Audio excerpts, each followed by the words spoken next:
Hey, this is Chris with Money Burst, and investing, it can be one of the most intimidating things that we take on.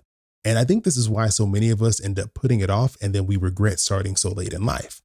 But what if you could help your kids avoid that mistake and become an investor today? I think that sounds pretty good, right? So there are three accounts that I want to tell you about that you can use to get your kid investing.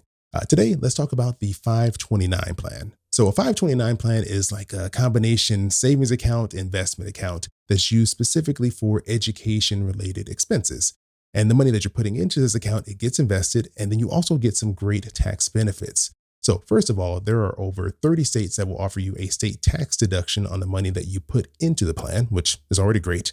But the big benefit that you hear most people talk about is the fact that you can take this money out of this plan and use it for any education related expense tax free. So, it doesn't matter how much it's grown to be, that money gets to come out tax free. And it's not as restrictive as it sounds. Just because it's education related expenses doesn't mean that it doesn't cover a wide range of things. So, obviously, college tuition is in that category, but also books, room and board, and even computers that your kids are going to need to study and get ready for school. Now, one big misconception about 529 plans is that it can only be used for universities, but there's actually a pretty broad use case for the funds in these accounts. You can use up to $10,000 of this money for K through 12 tuition if you send your kids to a private school. It can also be used for vocational programs and continuing education. If you're someone who's concerned about whether or not your kid's going to end up going to college, right? Because you have no idea what path they're going to choose with their lives as they get older, there have been some recent changes to 529 plans thanks to the Secure Act 2.0 that have loosened things up and given you some other options. So the big one that I'm going to talk about here is the fact that you can now send up to $35,000 from a 529 plan into a Roth IRA in your child's name.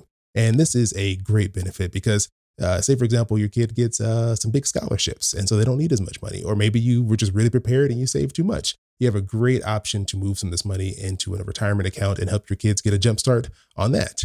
You've also always had the option to transfer the 529 plan to a relative of your beneficiary. So it could be their siblings, aunt or uncle, first cousin, even a spouse. And there's a few other people as well that qualify to have the 529 transferred into their name. So don't feel like the money is going to be stuck. You do have some options on what you can do with these funds, even if things don't go exactly how you thought they would.